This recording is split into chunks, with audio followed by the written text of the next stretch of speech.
Today I'll be discussing common errors individuals make when exploring national parks or the wilderness in general. For countless generations, tales about mysterious forests and the creatures that inhabit them have been shared. Although some of these stories were meant to frighten children, genuine abductions occurred in the forest at night. People adhered to certain guidelines to avoid encounters with the elusive forest dwellers, or to prevent upsetting them, as they could be quite vengeful when provoked. I urge you not to dismiss these cautions lightly, particularly if you have an interest in cryptid sightings. While some cryptids might be intriguing to encounter, others are best avoided altogether. However, they all share one common trait. If you tamper with their belongings or break their rules, there will be consequences. Now, sit back and join me on this journey. Number 1. Wearing bright, colorful clothing, like reds, blues, yellows. Bright colors can indeed make someone more noticeable in a forest environment. It's believed that these vibrant colors may attract the attention of cryptids or fey creatures who are known to be intrigued by such hues. As a result, wearing bright clothing may increase the likelihood of an encounter or abduction. To avoid attracting unwanted attention, it's advised to wear more neutral earth-toned colors when venturing into national forests.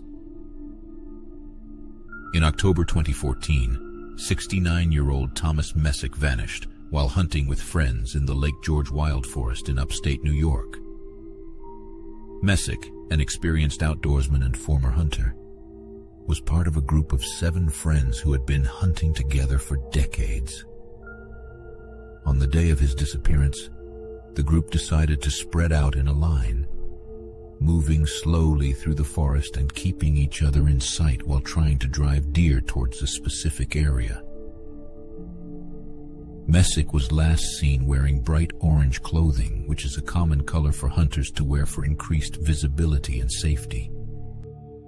Number 2. Going berry or mushroom picking. It's been observed that many people who have gone missing in national forests were engaged in berry or mushroom picking. This could be related to the supposed affinity that fey creatures have for berries and mushrooms. Additionally, stone or mushroom circles found in forests are thought to be connected to these entities. Engaging in berry or mushroom picking could potentially disrupt their habitat or attract their attention, increasing the risk of an encounter or abduction.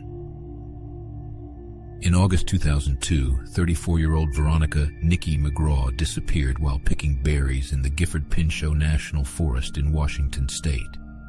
Nikki, an experienced hiker and outdoor enthusiast, had been out with her husband James for a casual day of berry picking. The couple had decided to split up to cover more ground, agreeing to meet back at their vehicle after a few hours. As the day went on, James realized that Nikki hadn't returned to their meeting point. Concerned, he began searching the area and calling her name but found no sign of her. He eventually contacted the authorities, and a large-scale search operation was launched. Despite extensive efforts involving search and rescue teams, helicopters, K-9 units, and hundreds of volunteers, Nikki was never found. Nikki's disappearance has led some to speculate about the connection between berry picking and mysterious vanishings in national forests. Folklore suggests that fey creatures such as fairies and elves have a strong affinity for berries and may be drawn to those who pick them. Some believe that Nikki may have inadvertently attracted the attention of these elusive beings, leading to her abduction or disappearance into their realm. Others have noted the presence of so-called fairy rings or circles of mushrooms in the area where Nikki vanished.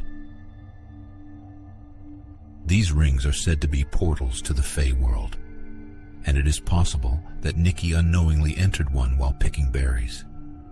This could explain the lack of any evidence or clues to her whereabouts, as she may have been transported to another plane of existence. The case of Veronica Nikki McGraw remains unsolved.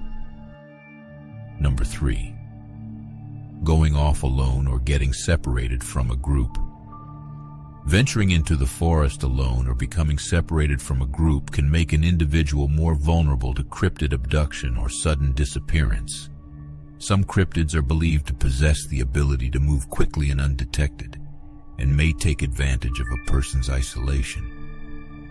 There are also theories of portals existing within these forests that could contribute to sudden disappearances. To reduce the risk, it's important to stay with a group and maintain close communication with others when exploring national forests. In June 1997, a group of 6 friends set out for a weekend hike in the Shoshone National Forest in Wyoming. The group was comprised of experienced hikers, and they had a well-planned route through the dense forest. However, during their hike, 26-year-old Daniel Thompson inexplicably vanished in broad daylight. The group was walking in a single file along a well-marked trail when Daniel, who was walking in the middle, suddenly disappeared. The friends in front and behind him claimed that they only took their eyes off him for a brief moment. But when they looked back, he was gone. There were no sounds of distress or any indication of what might have happened to him. Panicked, the group began searching the surrounding area and calling out Daniel's name, but found no trace of him. They contacted the authorities, who initiated a massive search effort involving search and rescue teams, helicopters, K9 units, and numerous volunteers. Despite these efforts, no sign of Daniel was ever found. The mysterious circumstances surrounding Daniel's disappearance have led some to speculate that he may have fallen victim to a cryptid or other unknown entity capable of moving at incredible speeds and stealth. Some theories suggest that Daniel may have accidentally stumbled upon the lair of a cryptid or a portal to another dimension, resulting in his instantaneous disappearance. Others believe that the forest itself may have played a role in Daniel's vanishing. There have been reports of strange phenomena in the Shoshone National Forest, including unusual electromagnetic activity and unexplained time dilation, which could have contributed to his disappearance. The case of Daniel Thompson also remains unsolved. Number 4. Being an intellectual or scientist. There is a pattern of individuals in intellectual fields such as scientists, physicists, and biologists who have gone missing in national forests. This could be related to the unique way their brains work, making them more susceptible to encounters with cryptids or other phenomena. Alternatively, cryptids may be specifically interested in studying these individuals for their own reasons. To mitigate the risk, intellectuals should take extra precautions when venturing into national forests, such as staying with a group and carrying communication devices. In August 2004, 31-year-old Dr. Rebecca Stevens, a respected biologist, went missing during a solo research trip in the Great Smoky Mountains National Park in Tennessee. Rebecca was studying the unique flora and fauna of the park, and she was known for her expertise in her field. On the day of her disappearance, Rebecca had informed her colleagues at the research station that she was heading out to collect samples in a remote part of the park. She was equipped with a GPS device, a satellite phone, and other essential gear. However, when she failed to return that evening, her colleagues became concerned and contacted the authorities. An extensive search and rescue operation was launched, which included park rangers, search dogs, and helicopters. The search focused on the area where Rebecca had last been known to be working. Surprisingly, her GPS device and satellite phone were found neatly placed next to each other on a log, but there was no sign of Rebecca herself. The strange nature of Dr. Stevens' disappearance has led some to speculate that her intellectual background and research interests may have made her a target for cryptids or other unknown phenomena. Some theories propose that her heightened cognitive abilities may have allowed her to perceive or interact with entities that are usually invisible or undetectable to most people. Others suggest that the remote location where she was working could have been the site of a portal to another dimension, which she may have unwittingly accessed. This could explain the seemingly deliberate placement of her belongings, indicating that she may have been lured or drawn away from her equipment by some unknown force. Despite the exhaustive search efforts, no trace of Dr. Rebecca Stevens has ever been found. Her mysterious disappearance serves as a haunting reminder of the potential dangers that can be encountered in our national forests, even for those with extensive knowledge and expertise in their fields. And the last mistake has lent itself to the paranormal haunting side of mystery, rather than abduction, but is nevertheless connected in some way. I have included this one on the list because it is also a mistake many make in national parks with negative consequences. Taking objects from stone or mushroom circles. People who have taken stones or mushrooms from circles or structures found in national forests have reported paranormal experiences following their actions. These experiences often persist until the item is returned to its original location. It's thought that removing these objects may disturb the balance of the environment, drawing the attention of cryptids or other entities. To avoid such consequences, it's advised not to disturb or remove objects from their natural settings within national forests. In September 2010, a group of 4 friends embarked on a hiking trip in the Angeles National Forest in Southern California. They were experienced hikers and had planned a 3-day excursion through the forest. One of the members of the group, 27-year-old James Brennan, had an interest in geology and often collected rocks during their hikes.